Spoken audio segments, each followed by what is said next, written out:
Produsen gas raksasa asal Rusia, Gazprom, dipaksa menjual aset properti mewah miliknya seiring runtuhnya bisnis energi di Eropa. Gazprom dilaporkan bakal melegi kantor pusat ekspor bergaya Palazzo Italia dan properti mewah lainnya saat bisnis berlomba-lomba melakukan penghematan. Gedung perkantoran mewah di Saint Petersburg itu terletak di lapangan Ostrovskogo yang bergengsi di sebelah teater Alexandrinsky hasil rancangan Carlo Rossi. Dengan memiliki kamar berpanel kaca, ruang konferensi kedap suara, dan atrium 6 lantai. Ketika dibuka 6 tahun lalu, gedung itu dipuji sebagai simbolis oleh Kepala Eksekutif Gazprom, Alexei Miller, sekutu terdekat Presiden Rusia Vladimir Putin. Ia juga menambahkan, Eropa akan semakin membutuhkan gas Rusia. Sementara itu, dalam kebuntuan dengan negara-negara Eropa yang menjatuhkan sanksi terhadap Moskow, Putin dituduh melakukan pemerasan energi setelah Gazprom mengurangi pasokan gas ke Jerman dan beberapa negara Baltik yang sangat bergantung pada Rusia. Ini mendorong upaya besar oleh negara-negara anggota Uni Eropa untuk menemukan pasokan alternatif. Sejak itu, ekspor gas Rusia ke Eropa telah anjlok 75%, dan pipa operasional terakhir ke benua itu yang berjalan melalui Ukraina ditutup pada bulan Desember 2024. Negara-negara Eropa disebut masih mengimpor beberapa gas alam cair atau LNG dari Rusia hingga mencapai rekor 24,2 miliar meter kubik yang diimpor tahun lalu, menurut Rystad Energy. Sebagian besar LNG yang dibawa ke Eropa saat ini juga berasal dari AS dan Qatar.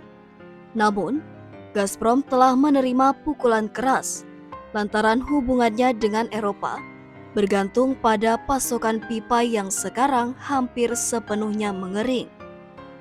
Novatek, perusahaan gas Rusia lainnya, adalah produsen LNG yang jauh lebih besar.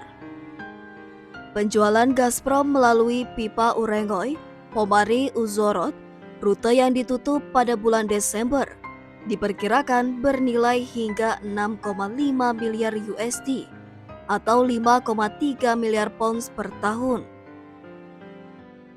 Menyusul penutupan pipa Nord Stream dan Yamal sebelumnya, satu-satunya cara Gazprom agar dapat menyalurkan gas ke Eropa adalah melalui Turki dengan memakai pipa Turkstream dan Bluestream di bawah Laut Hitam. Dengan latar belakang ini, penjualan sedang mempertimbangkan penjualan properti dan telah memangkas jumlah staf di bisnis ekspornya dari 600 dan kini menjadi hanya beberapa lusin. Hal ini diungkapkan sumber yang diantaranya termasuk seorang eksekutif yang tidak disebutkan namanya kepada Reuters. Pemangkasan dan efisiensi juga sedang dipertimbangkan pada bisnis utama perusahaan.